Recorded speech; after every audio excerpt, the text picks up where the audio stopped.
it's really a time for us all to think about where we're going and what's happening, in the world. I mean, before this crisis, there was, Brexit was the big crisis, and then the climate was the big crisis, and now we have this crisis, and every year there's a health crisis, and this is the big one, the biggest one we've ever had. And it's like people have come, and there's been such a lot of drinking and such a lot of drugging with young people, and such pressure that people find themselves.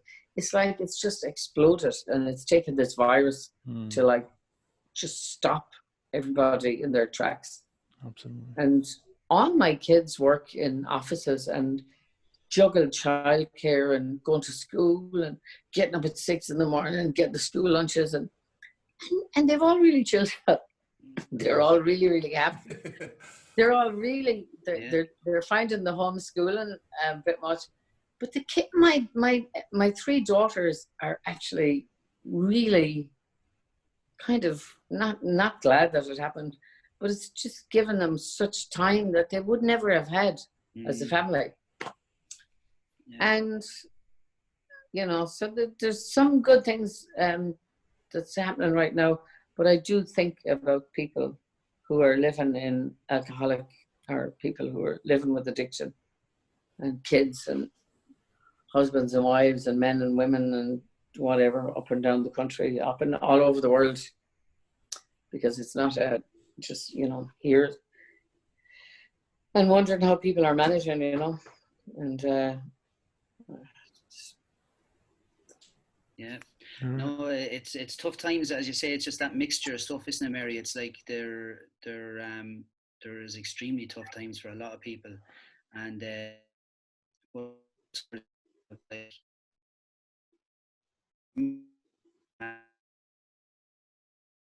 perspective, like, you know what I mean, around, like, say, things like money, my time, what I'm willing to spend it on, free time for myself to do things that I want to do, because like the three of us run our own business, and it's like, we're fairly proactive in things, and we're always doing stuff, and it's like, what's this, bam, bam, bam.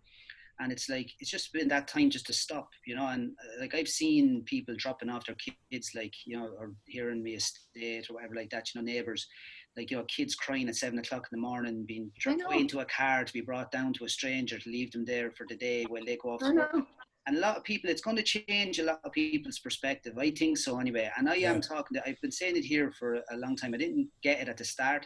But I was ringing people because I was connecting in more and more with people. And I was ringing them. And I was noticing when they'd answer the phone, there was like a bit of a pep in them. They were like a little bit brighter, And I was going, this is weird. You know what I mean? I was expecting like, stuck in here, it's like getting hard. And people like, it's so weird. Just delighted to hear from someone. All my kids and the grandchildren are really happy. My other daughter, my youngest daughter, lives here, and they have a wee cabin I have a little acre up here on the Sugarloaf, and so I see the kids in the garden all the time.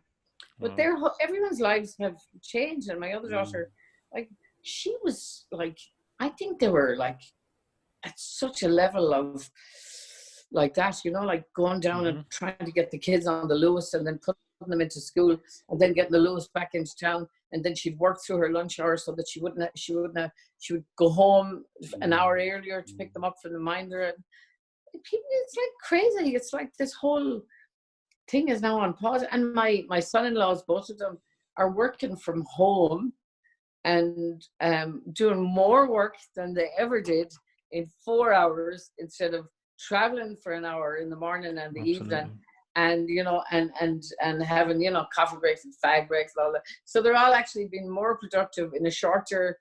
So they're sharing their day. You take the kids for 3 hours, and then we do something together, and then you do your thing, and then it's all really very fair. The way they've all managed this. They do the yoga. I'm doing the yoga as well. I never thought I had time to do yoga. Sadly. What the fuck was I doing? Like, you know what I mean? Doing a yoga class every day now online, and there's all these people, and we don't see each other when we're doing it. We just see our teacher Teresa, and You know, I had one this morning. It went on for 2 hours. We did a yoga and meditation. Wow. It's like, wow. Like, you know, why have I not been doing this for the past 5 years? How could I have been so busy?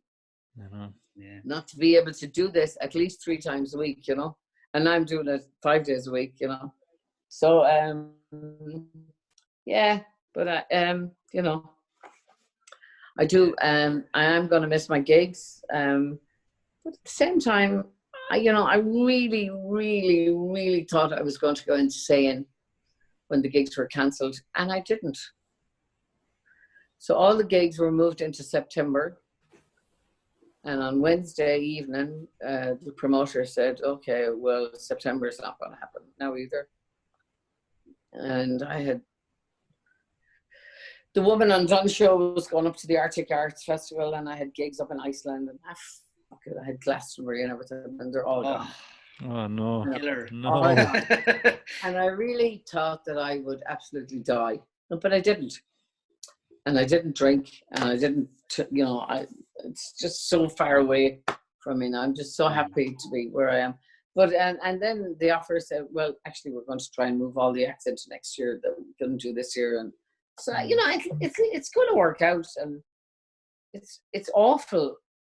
It's really brought into focus how badly countries are run in relation to hospitals and healthcare, and, you know, and how mad, how manic we are in our lives, in our daily lives.